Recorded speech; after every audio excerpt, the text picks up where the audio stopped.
So, now, are you all communications majors? Media studies. I'm Yes. sorry. So everyone here, hi, I'm Andrew Bottomley. I'm the professor. So everyone is a media studies major in the communication and media department. So we now have two. It's probably different from when you were here, but there's two different tracks within communication and media: communication studies, which is more kind of advertising, marketing, and kind of HR type of communication. And then the media studies are all the people who want to work in film and television and so forth. And so everyone in this classroom is a media studies major, and they're all graduating seniors. So they're all either graduating this semester or in the spring. Oh, wow. Okay. All right. Well, I don't think they had a media at all, a media major when I was in school. So, so first of all, thank you for having me, Professor Bottomley. I'm very honored to be here. But so my path was a little different. I was a fashion major at Oneonta, and there was an 3-2 program with FIT that I intended on doing. And my second year, I decided fashion was just superfluous. Didn't mean anything. And I didn't need to have this shirt in 16 different colors. I just needed to have a shirt to keep me warm. And I didn't know what I wanted to do with my life. So I took classes in everything, including my junior year television production class. And I fell in love with it and took the second class my senior year. And that's when I decided I wanted my life to be in television.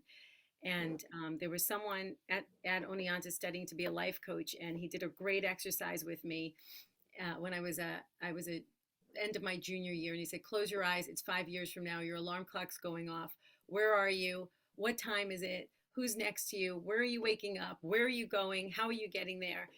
And 5 years later, my life was exactly as I projected it. I said, I'm living in the city. It's early in the morning. I'm walking to work. No one's next to me, and I'm going to a TV studio. And 5 years later, I was going to Rockefeller Plaza. So so when I left, oh, I did internships at a local station on Long Island and in Binghamton. And but that was the length of my experience. I did not have a ton of experience in media because I picked it up basically my senior year. Um, when I was done with school, my career path was I think very different than what it is now. I basically called up employment agencies in Manhattan and just have made appointments with every single one of them. I did it with my best friend who went to Oneonta with me and worked in television with me too, and we just pounded on doors and interviewed with employment agencies. And my first job, I was placed with a production company that basically used Broadway stars to do industrial productions for major corporations like Pfizer and PepsiCo and those kinds of things. But at the same time, I had applied for the page job. Is anyone unfamiliar with the page job at NBC? Okay, so you all know it's like an 18-month program to get your foot in the door. So I applied for that job, and I waited and waited and waited and didn't get it. So I took the job working for the production company, and I was there for a year when I decided I'm going to do this again. I'm going to reapply and go for that page job one more time. And I did. And the second time I got it. And it paid about $6.30 an hour. I had to wear a really unlike me uniform and did stuff I loved doing, like giving studio tours and sitting in what we called the main hall in the lobby of 30 Rock, just telling tourists where to go, where to eat, what they can do at NBC and what they can do around Rockefeller Plaza. And and while I was when I got there, they said they give you a form to fill out, basically asking you where you see yourself ending up. And I had no idea still because I would watch credits. There was no internet. There was nothing back then for me to look at and go, oh, what is that job? And where do I explore this? So I would watch credits and try to figure out what people did. So the PAGE program was wonderful in that it supplied that knowledge for you because that uniform was a ticket into any department under the NBC roof that you had any question about. So if you were interested in PR, you could just get an informational interview with the PR department. They were happy to talk to you because you were a page. or you could apply for an assignment with PR. Or if you were into sports or local news or marketing, whatever it was, your uniform was your ticket to talk to anybody and get the information that you needed to make decisions about your future. And so I ended up filing papers at the Today Show. I started in August, and in November I was assigned to the Today Show, and I never left.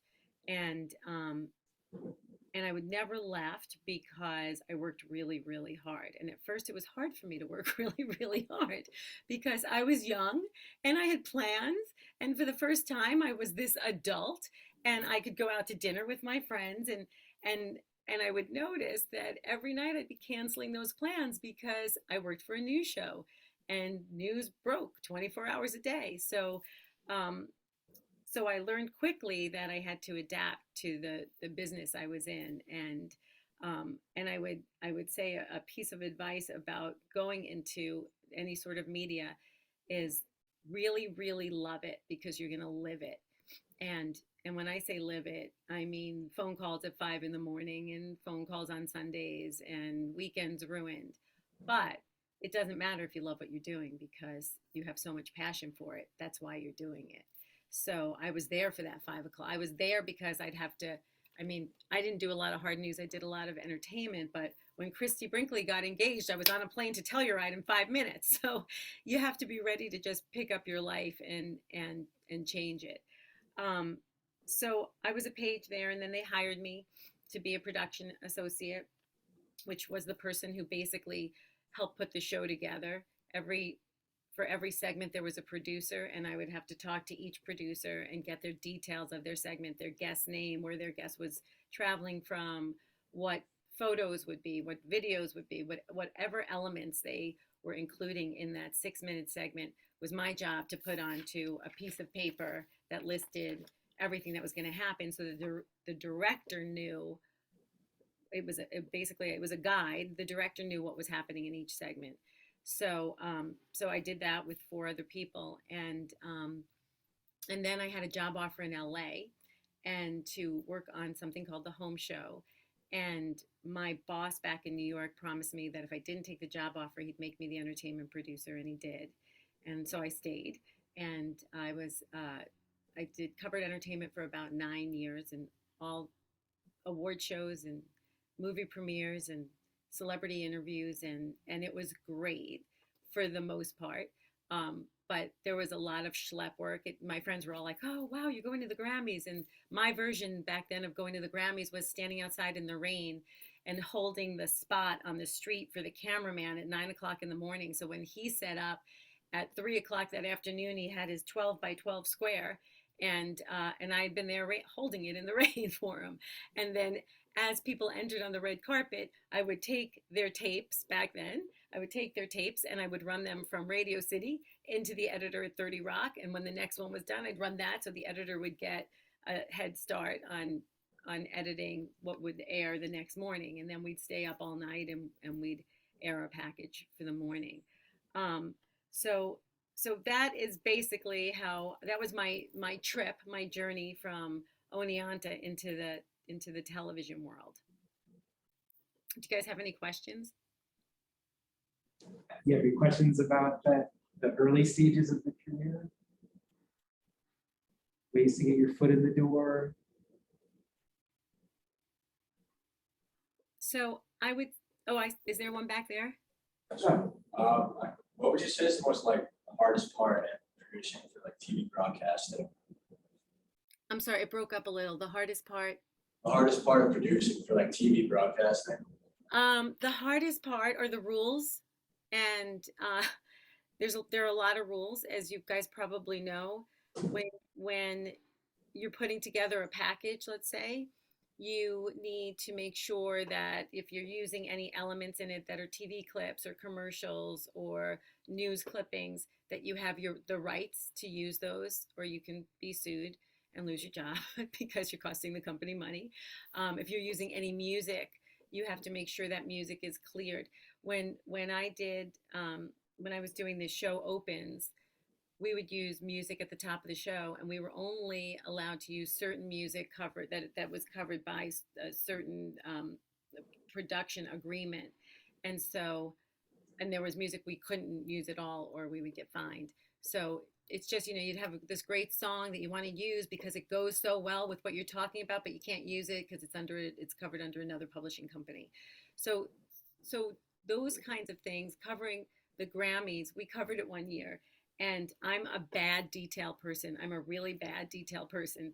And my reporter looked at me at the end of the piece, and we were in LA, and it was, I don't know, it was about 3 o'clock in the morning, and she said to me, "So, are there any restrictions about how much of each performance we can use from the Grammys?" And I was like, "I don't know. I figured we can it's the Grammys. It's the next day. It's the 24-hour rule."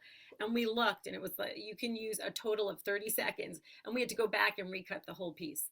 So the fine detail, the small print is very, very important when you're producing to cover yourself. Any other questions, or should I move on? I have a question, maybe just while we're still in that, the early phase of your career when you were just starting out. And you said you were, going to agencies and knocking on doors. And is there any, is there anything that you'd wish you'd known when you were on the job market? And maybe that's something that could have been taught to you here in college, or just something, piece of advice that you have that, for everyone here to be thinking about when you're in that early stages. Yeah, I think for you guys, it's so different now. And I think in a way it's so much easier because when I was looking, right, I'm old, and it was 1980, I graduated in 86. And so there was nothing but knocking on doors and networking, right? So there's that, but I didn't know much about it. But for you guys, I think there was HBO, MTV, the regular broadcast channels, and a few other cable channels. Now there are thousands of places for your creativity to contribute to. So and the internet, and you have LinkedIn, which is such an amazing resource, and and just you can basically look up anything and anyone and reach out. When you reach out, Facebook, I mean, all of these different platforms are such incredible ways to find people who are doing what you want to do. I mean, I have a son who's 16. He wants to be a general manager of a team. And I'm like, reach out, just write in. I would totally answer some student. I'd be so happy if a student reached out to me and said, "This is what I want to do with my life. What classes do I need to take? What do I need to do when I get out of here? What do I need to learn when I'm in school?" I mean, there are so many resources for you. I would say if I had a LinkedIn, I would have been on that LinkedIn my senior year, just reaching out to random people saying, "I just want an informational. How do I start? How do I start?" And not only that, but I know places like NBC and CBS, they all have sites where you can look and see what jobs are open and apply to jobs straight to the companies. So I think it's a lot easier for you guys, but you really have to just focus in and dive right into it. And not be afraid to reach out to anyone who has the job that you want one day. And the other thing that I've seen along the way, because I've managed a staff of 35 most recently, but it's be patient too, because a lot of our 20-somethings would come onto the show and they'd say, "Well, I've been a researcher now for 2 years, and it's time I became an AP." And sometimes it was, sometimes it wasn't, but those jobs don't open up easily. There's just only a certain amount of headcount, especially in broadcast TV now, because so many fewer people are watching it, right? When I was on the Today Show, I think it was like 6 million people were watching the 7 o'clock hour, and now it's something like 2.5 million, 3 million at the most. So the audience is in half, which means what? Which means advertising dollars are in half, and there's a whole other system. So it's a way different game now. So I would say, do not be afraid to reach out to what's the worst they can do is not answer you, right? But the best they can do is answer you and help you. And I'm working on a documentary now, and that's how I'm making my contacts. I just go on LinkedIn and I just reach out to random people who have done what I'm doing, and it's been a great experience. Not everybody gets back to me, but enough have to make a difference. In your opinion, is there a right way and a wrong way to approach people in that kind of situation? I think just the, no, I think the just to be just really hungry and to be open to speaking whenever, talking. Can I email you? Can we have a conversation? Would you like to Zoom with me? I think you can really just show that you're informed about what they do. You're well informed about what they do. So do a little research on that person, and then write to them, tell them why you admire them, and nothing long, something just real quick. I know this is what you do with your life. I am aware that you've done this, this, and this. I've studied this. I'd love to talk to you informationally about the next steps to take in my career and any advice you could share with me. So short and sweet, to the point, and just, knowledge is power. So just know about the people that you're reaching out to. Does that help? Yeah, absolutely. Okay, good. Guys, any Um, other questions at this stage?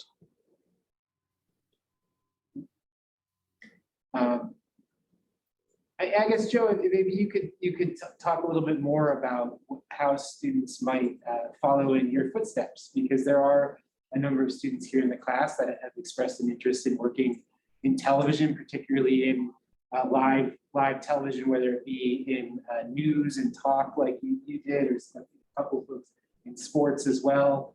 But like live broadcasting is its own kind of beast, right? It's very yeah, live broadcasting is its own beast, and it's interesting because when I was studying it, and back in the 80s and 90s, and when you listen to a lot of these people's stories from back then, including Hoda's Copies, who I worked with, she really got in her car one day and just drove to 7 different markets and went on 7 different interviews.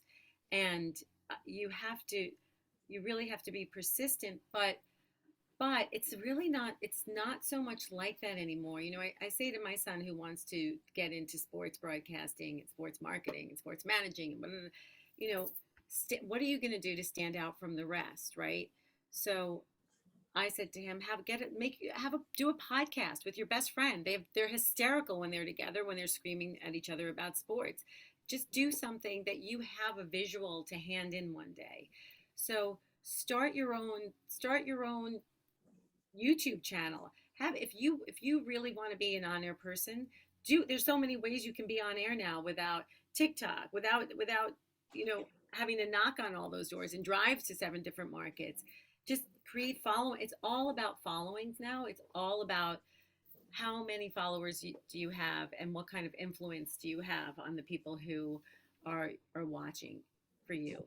So yes, can you go to small markets and learn? Definitely. If you want to do news, that's probably the way to go. If you want to do sports and features, you might want to just build your own audience on social media and create some sort of following.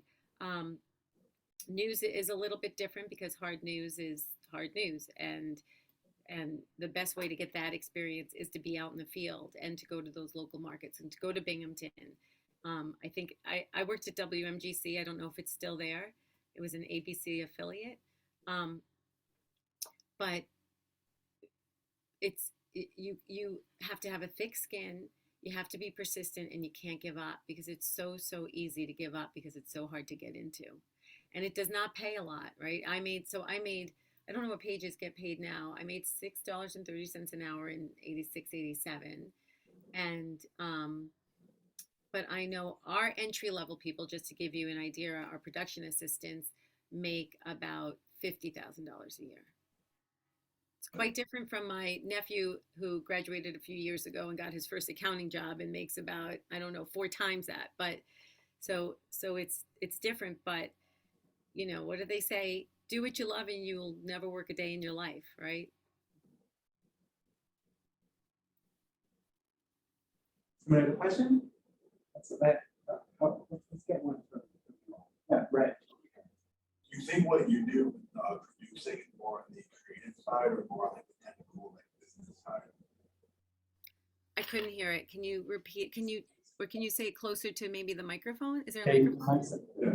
Do you think what you do with producing is more on the creative side or more on the business side?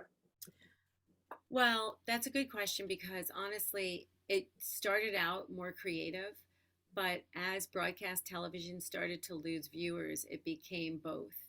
So now you have to come up with ways to, and I'm sure you notice this when you watch television, but a lot of the shows have integrations, sales integrations, where they'll tell you the station or the show may earn some proceeds from the things that they're talking about.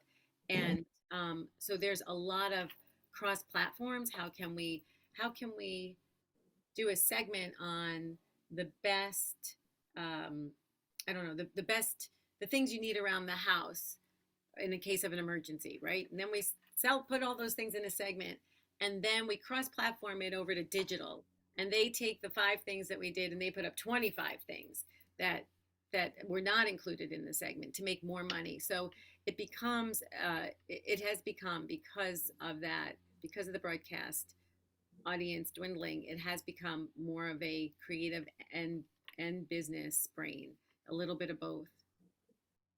That's a really good, that's a really, I hate when people say it's a really good question, but it's really interesting that you asked that because it has changed so much. It was totally creative. It's like, okay, we're going to create a carnival on the plaza and bring in this and bring in that. Now it's, okay, we're going to create a carnival on the plaza.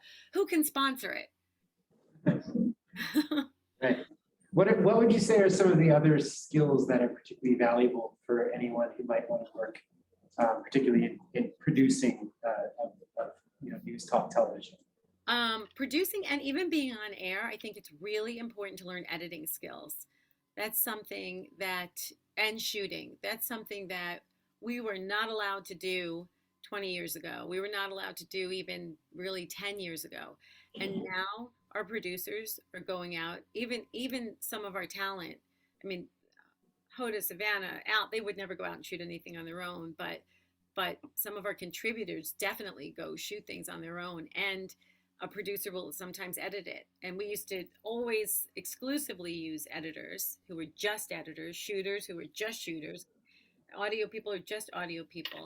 Now all of that responsibility, again, because of the way broadcast television is going, falls into the hands of the producer. And it also does for other outlets as well, because people don't have the money to spend any more than that they used to have. So knowing how to edit, knowing how to shoot, those are huge skills. We almost won't hire anyone who can't edit. And there's there's also this there's a Facebook page, and I don't know if you guys are aware of this, called Production Assistants. And then there's another one, I think, called Video and Camera. I mean, there are a lot of Facebook pages dedicated to people who are looking for people who, I need somebody for a one-day shoot, or I need somebody to edit this, or I need somebody, or a small production company, or somebody to be on. It's a great resource to look for freelance work. Another skill I think you guys should have is work ethic. I hired this young woman because she put herself through college, and she worked at FedEx putting herself through college. And I thought if she could do that, then she could do this easy. And because it's a demanding schedule, and knowing that somebody worked that hard and put themselves through college while working at FedEx was pretty amazing to me. And work ethic is very important to me. Work ethic is very important to the job because it is not a 9-to-5 job. Not that anything really is anymore, but it's a lot of hours you're going to put into it. And I hope I'm not painting it like, ew, it's a lot of hours. I'll never sleep. I have to cancel my plans. But it's the reality of it. But the reality is, I was the kind of kid who said, I never want to be sitting down and have nothing to do. I always want something to do. And I don't want to be like my parents when I grow up and eat dinner with the same people on Saturday night in a different restaurant. I want to be on planes and trains. And I got just that. And I got to travel. I think my first 3 months with the Today Show, I was in Seoul, Korea. I was in LA and Hawaii. And it was wonderful. So I think, you know, if you absolutely love it, you won't mind any of the long hours or the changing of the schedule. And if it's your passion, it doesn't matter. So I hope I'm not painting this as a like, oh, it's going to ruin your life. It's not going to ruin your life. It's going to make it better. Any other questions? I see one in the back. Yeah, did you ever produce for the Thanksgiving Day Parade? No, I never did produce the Thanksgiving Day Parade. No, no. I tried to stay away from the Thanksgiving. I never even went to the thing. Did I go? I went once to the Thanksgiving Day Parade, just once, and I watched it from someone's apartment because I could not do it from the street. But no, but my friends did. Just doesn't the Today Show cover it? That's the same, like Al Roker. And I'm just curious why he asked that question. Oh, why did you ask that question? Because doesn't the Today Show cover it? Oh yeah, the Today Show, yeah, and the producers along with the Thanksgiving Day producers at Macy's, and there's a special department who works with, but a couple of producers will from the Today Show will work on it, not everyone. And the Today Show is split up. The 4 hours are basically, there's one staff for the first 2 hours, another staff for the third hour, and another staff for the fourth hour. So while it's one big show, it often, it really functions as 3 different shows for now anyway. And then a lot of the people also do stuff for digital. A lot of the producers also do stuff for digital, which is great. I mean, I would write for digital just for fun because I loved writing, and they would post it. And so it was a great creative outlet for me when I stopped producing and started managing a staff. My creative outlet was being able to write for them. So it's a nice combination of things. I wonder if I think you spoke to this a little bit already, but about some of the, you spoke a little bit about some of the skills that are most valuable. But you're describing, with the Today Show having the 3 different hours, essentially 3 different shows within one. I mean, that's a huge operation, obviously. So I think particularly for people who are maybe at the entry level as like PAs, how do you differentiate yourself, right? You're working, around so many people. How do you make yourself stand out when you're, a young person working in business? So if you're a news person, you want to be on the 7 to 8 o'clock hour, maybe the 9. It's a little newsier. If you're a feature person, you want to be on the 4th hour. To make yourself stand out is really to put together a reel or some sort of compilation of what you've done, what you've written, what has been published, if you've been published anywhere. Again, if you've had a podcast and you have a link to it, if you have any projects you may have worked on in school that you think are worth sharing, and just letting people know that you're ready to dig your heels in and do whatever you have to. And if you want news, make sure you're up on current events. And if you want lifestyle, make sure you're up on pop culture and who's who. And I mean, sometimes I watch the Oscars. I don't even know who's in the Oscars. I don't even know who's who anymore. And I thought that'll never happen to me, but it happened. But just, follow whatever that path is that you're interested in, follow it in detail. So you're well versed in it and you know what you're talking about. But make sure if you've got any visual that you can add to your resume, and so many resumes now are sent in via, the internet and via websites. And so you can put links on there, any kind of visual that you can, whether it's something written, something produced, some audio, just put it on your resume and show what you've done. And by the way, if you're like, oh, well, I don't have anything, just do something. Just go take your, I'm shooting a documentary on my iPhone. And it's the, when we would shoot things for the Today Show, we would often shoot it on our iPhones. So when producers would go out and shoot B-roll or quick interviews or even demo segments, it would be, everything was done with iPhones. So go shoot something, come up with an idea, go shoot it, edit it, put it together, and create a link. And show how creative you are.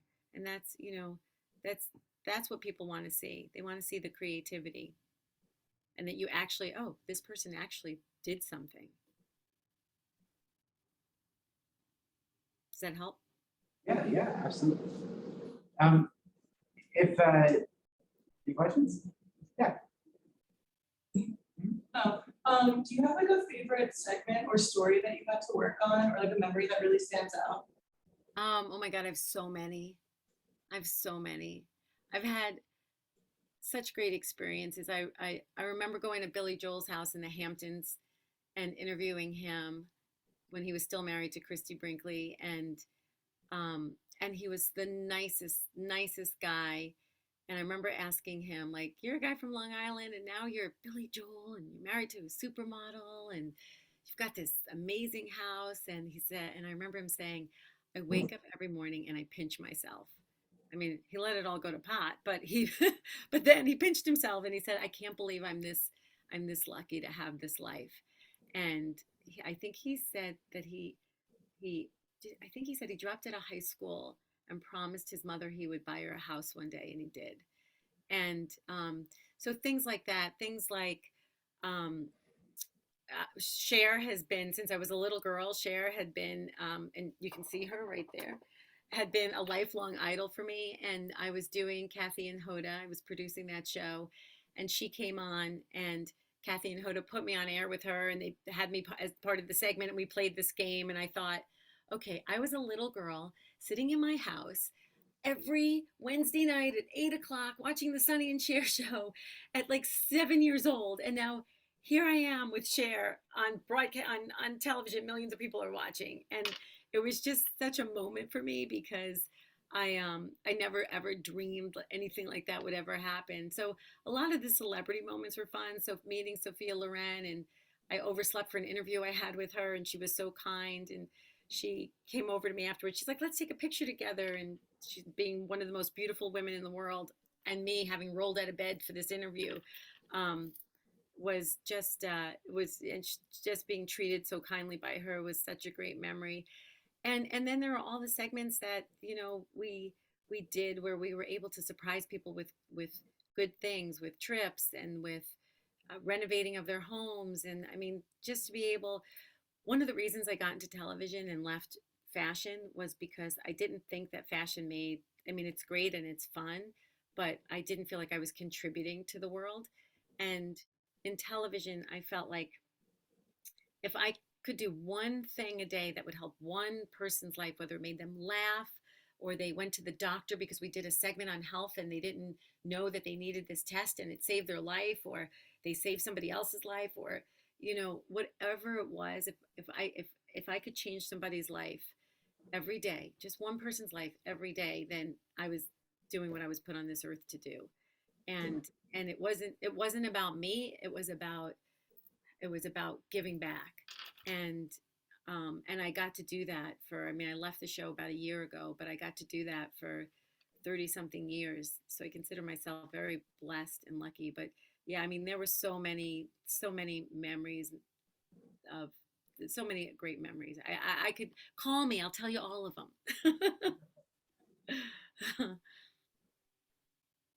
Any others? So something that I did that helped me after I had my first job, cigar bars were big at the time. And I had a friend who worked at Sony, and we got together and we started these networking events called Network Smokes. And we would invite all the people that we knew, all the friends we made through our jobs, and we would gather once a month at a cigar bar, which was not my favorite thing, but it was trendy and everybody wanted to go, so it was great. And we made so many friends that way and so many contacts that way. So I would say that's not a bad thing to do when you get your first job and you start meeting people in other industries that you're dealing with, and you start and you maybe team up with somebody else from your class, and you take your people and they take their people, and you meet if you can every once in a while. But it was a great way to make. I had a friend at Nickelodeon and a friend at MTV and a friend at ABC, and that way you really create a world for yourself, because then you find out if jobs are opening up in other places. But LinkedIn is wonderful and it's great, but creating your own network is even better. I love that piece of advice, because I think a lot of times when we teach students or when you hear people talk about networking, it's often this vertical thing. Like when you're young, you have to network up and meet, people higher ups. And I think so much of networking, and in my own experience too, I worked in New York City, particularly music and film, was getting to know other people who are at your level, right? And that could be friends from school, or just, if you're an executive assistant or whatever or other production assistants, knowing other people who are at the same level as you, working, and of course you naturally get to meet a lot of those people. If you work for a big director or something, you're going to be talking to other directors and the people who work under them, and there's a whole little sort of secret world of Yes. assistants and things. But of course, those people are not always going to just be assistants, right? And Exactly. they move up the ladder, and they'll remember you as being someone who was reliable, someone who was hardworking, and they might be hiring on a job and call you in. And you also just hear about, what's in production, who needs what. Oh, this production's kind of going sideways, and they're going to need to hire this whole new crew. And you'll hear, through the grapevine, kind of through, again, through other people who are like your own age or at your own level. And are there other ways that you would recommend, meeting and connecting with folks like that? I mean, there are a lot of Facebook groups for there's PR czars on Facebook. There's a ton of social media ways to meet people. But I do think just having that personal, and that's a thing that I think, because of phones and because of social media, that we're missing these days, right? Everyone's like, oh, it's just easier to do it over the phone. It's just easier to be friends with that person on Instagram. It's just easy to be friends with them on TikTok. But having that personal connection, you stay in somebody's mind a little bit more firmly, let's just say, and more, it's more memorable, right? So you've got this buddy because you see them once a month, and maybe you talk to them in between, but you now have this relationship. And so are they going to call you first for their job they heard of, or are they going to call somebody they're friends with on, oh, Instagram, they're going to call you. So I really think that while there are so many social media platforms to take take part in and get involved in and check out, I really do think the person-to-person contact is really important, and especially for your age, because so many people are not going into the office. I mean, I watch my friends' kids, and they're like, they want to go into the office because when you're in your 20s, it's like your grad school, right? Paging was my grad school. We all would go work Saturday Night Live until whenever, 1 o'clock in the morning. We'd go to the cast party, and then we'd all go out afterwards. That was our thing on the Today Show. We would make every holiday we went out. On weekends we went out. I mean, that was, even people still do it, are not in their 20s. Some women, there's a group, they travel together all the time. So I think the person-to-person connection is really, really important, as much as it might not seem so to you guys, because you don't really live it as much as we did, because we didn't have a choice. But I think, creating that social life is, and you'll see it when you graduate. If you work for a place that's remote and you're sitting in your apartment by yourself all day after being with your friends for 4 years of your life, and all of a sudden you're sitting in there with your laptop and you're like, all right, is anybody going to ring my doorbell? Having those events and having those relationships is really, really important. But check out, all those groups on Facebook, because they're always looking for freelancers as well. But create the relationships. So we don't want to take too much more of your time, but maybe I could, put the students on the spot for a moment. And if I could ask you, maybe you could play therapist to them. Sure. Sure. What's your greatest concern, anxiety about going on the job market? Either you're starting out now or you're going to be there in just a few months. What is your greatest worry? Bria. I would say burnout. Burnout, like it's a lot, like the job is a lot. Sounds good, like working out. But so Bria behind me said burnout is her greatest worry. What's your advice for burnout, particularly for someone who's young? And I know, it feels like there's, you're working every hour of the day because you're always on call, particularly when you're, low on the totem pole. How do you handle that? Without burning out? Well, I think, it's a business that it's pretty hectic, and you have to, everybody has different tolerances, right, of burnout, like pain. We all have different tolerances, and you need, if you're fearing burnout, you might want to rethink where you want to go in media. You might want to head to writing more than production, because production's a lot of work, a lot of hours, and especially if you work on a syndicated show. I mean, they in syndication, they'll do 2-3 shows a day, and then they take off the summer, but they'll do 2-3 shows a day, and from the people who left the Today Show and went on to syndication, they had said they never worked so hard in their lives because it's a tough, grueling schedule. So I think if you're afraid of burnout, you might want to just think about what path you want to take, and maybe not do television, but do print. Less having to go out and shoot, less going, because it's tough. There are not a lot of producers over 50 in television. Oh yeah. Any So others? what do you graduate into then? It's interesting. I'm graduating into doing a documentary, and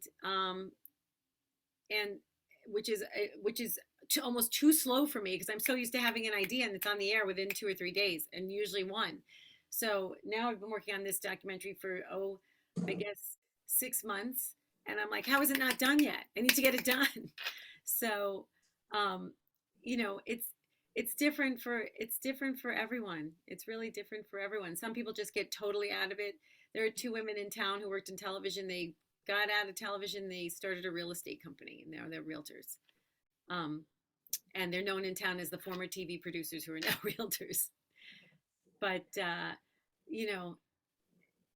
there are many things you can graduate into, and if you learn to edit, you can just edit for people and do that on the side. Or it's a tough job to have when you have little kids. So if you have a skill like editing and you can do that for people, and or you're editing a project while your kids are sleeping, it's a great skill. Somebody told me to learn that when I was in my 20s, and I was like, I'm not editing. I don't need to do that. And now I didn't have it at my fingertips then, because we didn't have it on our computers. But now I'm trying to teach myself. So I think that skill is very important. But it's not an easy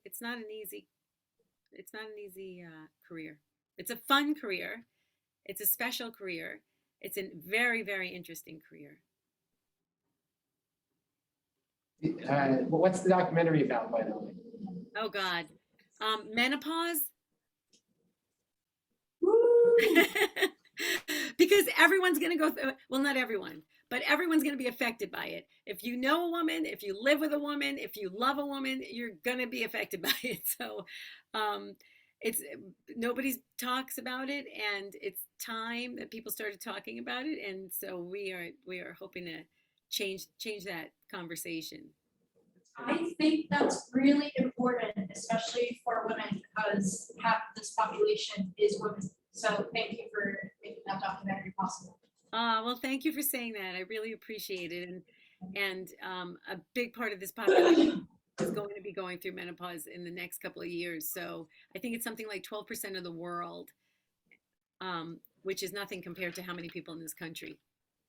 Yeah, I have a question. Is the documentary, is it gonna be on like Netflix, HBO, NBC?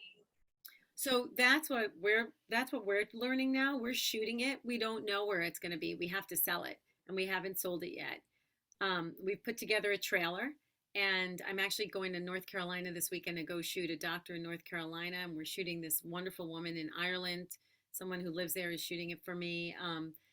But so we're going to put it together, and we are trying to find funders right now, and that's the hardest part of doing it. We can put it together. It's just trying to find the funding for an outlet.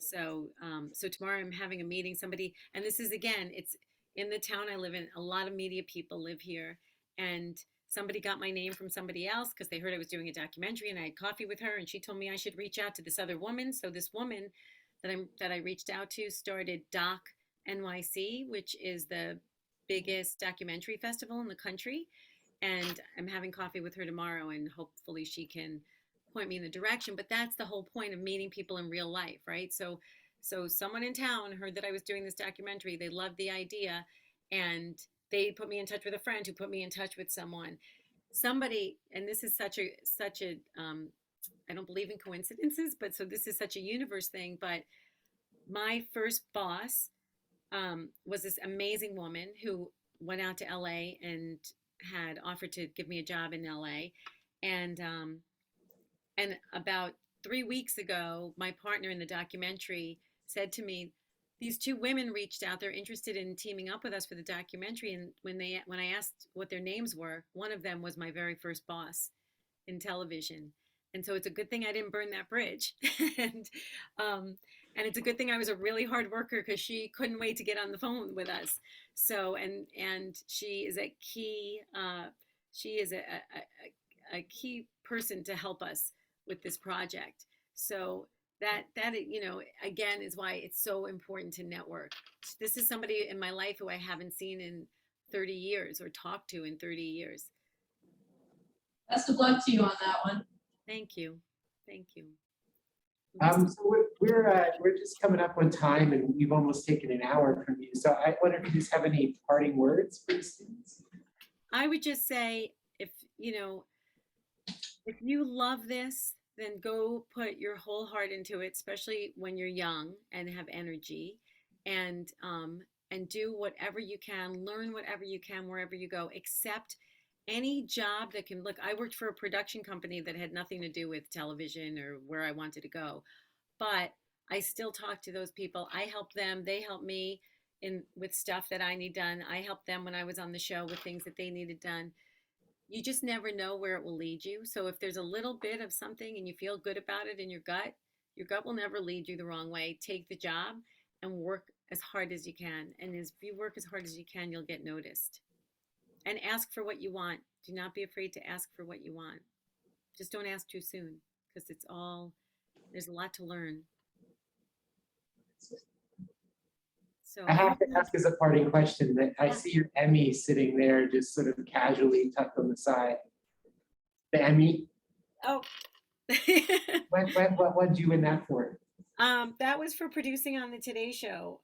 It was outstanding morning show, and I think we won like 3 or 4 times, but we had to pay for our own Emmy, and they're about $400 each. So I bought 3 of them, and then I stopped. So and all you do is dust them. One is good enough to have. Yeah. Well, that's terrific. Well, thank you so much, Joe. We really appreciate it. Well, thank you for having me. Good luck to all of you, and if you want to share my email, if you guys have any questions, please feel free to reach out. Okay. All right. Enjoy every minute of those last days there, because you're in a great place. Thank you. All right. Bye, you guys.